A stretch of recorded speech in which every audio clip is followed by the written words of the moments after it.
بدقسمتی یہ ہے کہ ہمارے ملک پاکستان کے اندر جب یہ ماہ مقدس آتا ہے تو کچھ لوگ شاید یہ سمجھتے ہیں کہ معاذ اللہ صحابہ کرام کی گستاخیوں کا یہ مہینہ ہے، اور وہ پھر صحابہ کرام کے بارے میں نازیبا گفتگو کرتے ہیں کہ جب اسلام پھیلا اور کسریٰ کی سلطنت کو توڑ کے رکھ دیا گیا، حضرت عمر فاروق رضی اللہ تعالیٰ کا زمانہ تھا، تو وہاں کے جو مجوسی تھے ان کے کچھ علماء نے بیٹھ کر پلاننگ اور منصوبہ بندی کی کہ اسلام کو ہم بدنام کریں. Companions of Holy Prophet حضرت محمد صلی اللہ علیہ وسلم are selection of God as well as in laws of Holy Prophet حضرت محمد صلی اللہ علیہ وسلم also are selection of God. جو ہمارے مسلک کے بڑے بڑے علماء ہیں، جو پیران عظام ہیں، جو شخصیات ہیں، کیا آپ کو نظر نہیں آتا کہ کیا ہو رہا ہے؟ یاد رکھیں، یہ فتنے اور یہ صحاب کے بارے میں جو باتیں اور گفتگو ہو رہی ہے، اس پر آپ کا بولنا فرض ہے. شہنشاہ نقوی نے حضرت ابوبکر صدیق سے لے کر آج تک سارے لوگوں کو کافر معاذ اللہ کہا، اور پھر شبیع الحسن شمسی نے حضرت ابوبکر صدیق رضی اللہ تعالیٰ عنہ اور حضرت عمر فاروق رضی اللہ تعالیٰ عنہ کو معاذ اللہ ان کی گستاخی کی، اور رجب بٹ نے حضرت ابو سفیان جو صحابی رسول ہیں اور حضرت امیر معاویہ رضی اللہ تعالیٰ عنہ جو صحابی رسول ہیں ان کی شان میں گستاخی کی ہے. سحر کی خوشیاں منانے والوں سحر کے تیور بتا رہے ہیں، ابھی تو اتنی گھٹن بڑھے گی کہ سانس لینا عذاب ہوگا. بسم اللہ الرحمن الرحیم، نحمدہ ونصلی ونسلم علی رسولہ الکریم، اما بعد. محترم ناظرین، ڈاکٹر محمد فیاض فرقانی آپ سے مخاطب ہے. آج کی میری یہ گفتگو 3 حصوں میں تقسیم ہے. پہلا حصہ جس کا تعلق روافض سے ہے، دوسرا حصہ جس کا تعلق اہل سنت و جماعت کمیونٹی سے ہے، اور تیسرے حصے کا تعلق ہماری ریاست سے ہے. سامعین محترم، ماہ محرم الحرام ہمیشہ سے ہی مسلمانوں کے ہاں بڑا بابرکت رہا ہے. واقعہ کربلا سے پہلے مسلمان اس ماہ مقدس میں عبادات کیا کرتے تھے، لیکن واقعہ کربلا کے بعد اس ماہ مقدس کی اور بھی اہمیت بڑھ گئی. اہل بیت اطہار کی قربانیاں جو کربلا کے میدان میں اسلام کی خاطر دی گئیں، اس کی وجہ سے مسلمانان عالم اس ماہ مقدس کو اہل بیت اطہار کے ساتھ منسوب کرتے ہیں، اور پھر اس ماہ مقدس میں حضرت سیدنا امام حسین رضی اللہ تعالیٰ عنہ اور آپ کے رفقا کی یاد میں پروگرامز کرتے ہیں اور بڑے باادب طریقے سے اس ماہ مقدس کو مناتے ہیں.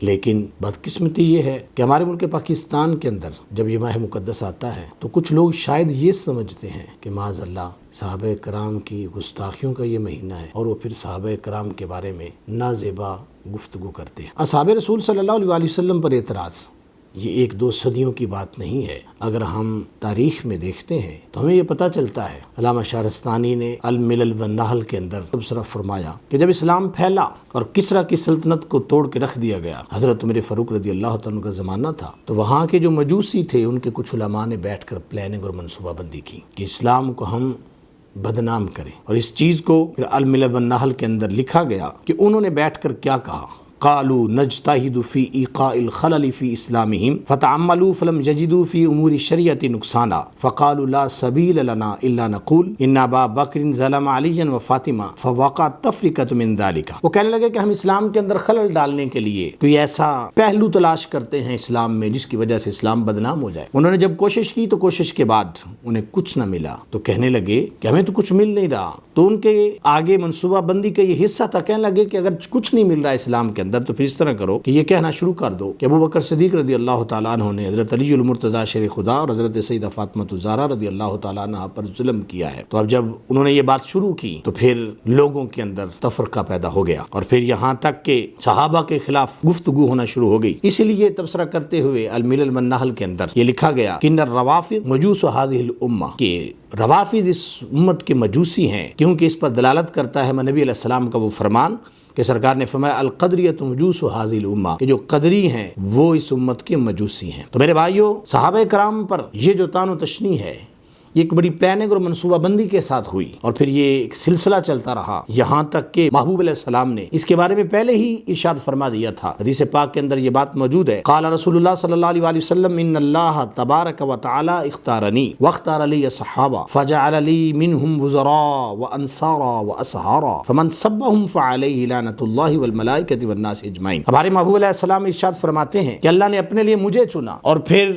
میرے لیے میرے صحابہ کو چنا، اور ان صحابہ میں سے اللہ تعالیٰ نے میرے وزیر بنائے، میرے مددگار بنائے، یہاں تک کہ میرے سسرال بنائے. اور اگر کوئی بندہ ان کو لعنت کرے گا معاذ اللہ، یا ان کو گالی دے گا، تو میرے محبوب علیہ السلام نے ارشاد فرمایا فعلیہ لعنۃ اللہ والملائکۃ والناس اجمعین، اس پر اللہ کی بھی لعنت ہے، فرشتوں کی بھی لعنت ہے، اور تمام کے تمام لوگوں کی بھی لعنت ہے۔ اب میں آپ سے پوچھتا ہوں جو صحابہ کے خلاف بات کرتے ہو، کبھی سوچا اس بات کو کہ صحابہ کرام جو میرے محبوب علیہ السلام کے ساتھ ہی ہیں، کمپینینز آف ہولی پرافٹ حضرت محمد صلی اللہ علیہ وسلم، are selection of God as well as in laws of holy prophet حضرت محمد صلی اللہ علیہ وسلم also are selection of God, کیوں تم اللہ کے انتخاب پر اعتراض کر رہے ہو؟ کیوں تم ان کے بارے میں اس طرح کی لینگویج استعمال کر رہے ہو؟ میرے بھائیو، دوسری بات میں ان لوگوں سے کرنا چاہوں گا جو ہمارے مسلک کے بڑے بڑے علماء ہیں، جو پیران عظام ہیں، جو شخصیات ہیں، کیا آپ کو نظر نہیں آتا کہ کیا ہو رہا ہے؟ یاد رکھیں، یہ فتنے اور یہ صحاب کے بارے میں جو باتیں اور گفتگو ہو رہی ہے، اس پر آپ کا بولنا فرض ہے۔ سنیں میرے محبوب علیہ السلام کا فرمان کیا ہے۔ سرکار نے فرمایا اذا سب اصحابی وظاہرت الفتن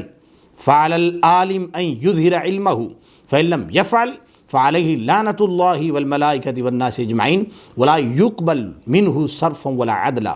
میرے محبوب علیہ السلام نے ارشاد فرمایا جب میرے صحابہ کو گالی دی جائے، فتنے ظاہر ہو جائیں، تو عالم پر یہ لازم ہے کہ اپنے علم کا اظہار کرے، اور اگر کوئی ایسا نہیں کرے گا اس پر اللہ کی بھی لعنت ہوگی، ملائکہ کی بھی لعنت ہوگی، اور تمام کے تمام لوگوں کی بھی لعنت ہوگی، اور پھر اس سے نہ تو کوئی فرض قبول کیا جائے گا اور نہ ہی اس سے کوئی نفل قبول کیا جائے گا۔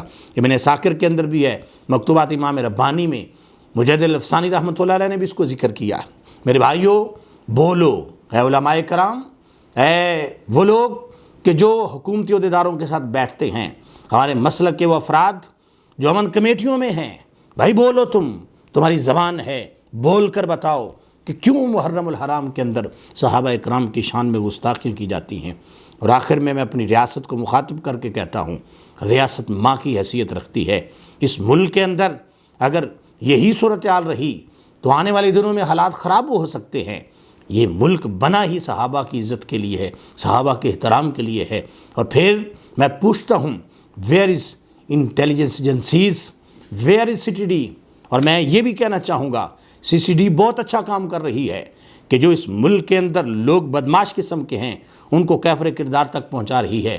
میں ان سے یہ کہنا چاہوں گا CCD والوں سے کہ بھائیو، یہ جو ایک محلے میں رہنے والا انسان ہے جو دہشت پھیلا رہا ہے، یہ بھی ملک کے لیے بہت خطرناک ہے، لیکن اس ملک کے لیے زیادہ خطرناک وہ لوگ ہیں جو اس ملک کی نظریاتی بنیادوں کو ہلانے کی کوشش کر رہے ہیں۔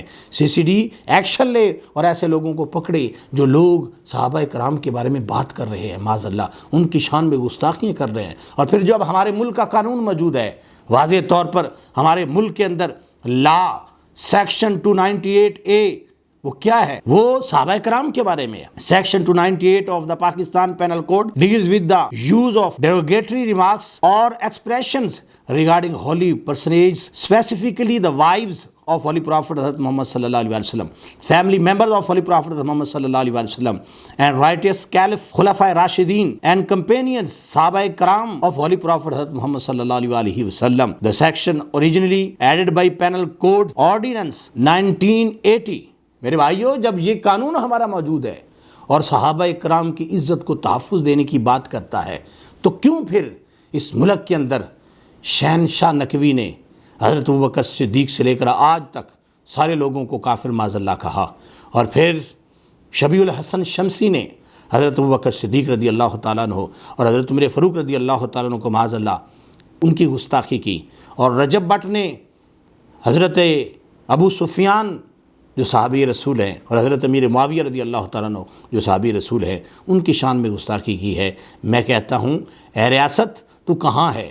آ ذرا ان کو پکڑ، ان سے پوچھ کہ کیوں یہ کر رہے ہیں۔ اور آخر میں یہ بات ضرور کہوں گا، رہے گی سادہ کتاب کب تک؟ کبھی تو آغاز باب ہوگا۔ جنہوں نے بستی اجاڑ ڈالی، کبھی تو ان کا حساب ہوگا۔ سکوت صحرا میں بسنے والوں، ذرا رتوں کا مزاج سمجھو، جو آج کا دن سکون سے گزرا تو کل موسم خراب ہوگا۔ سحر کی خوشیاں منانے والوں، سحر کے تیور بتا رہے ہیں، ابھی تو اتنی گھٹن بڑھے گی کہ سانس لینا عذاب ہوگا۔ حکومتی ادارے اٹھیں اور اٹھ کر اپنا کردار ادا کریں۔ وما علیہ الا البلاغ المبین۔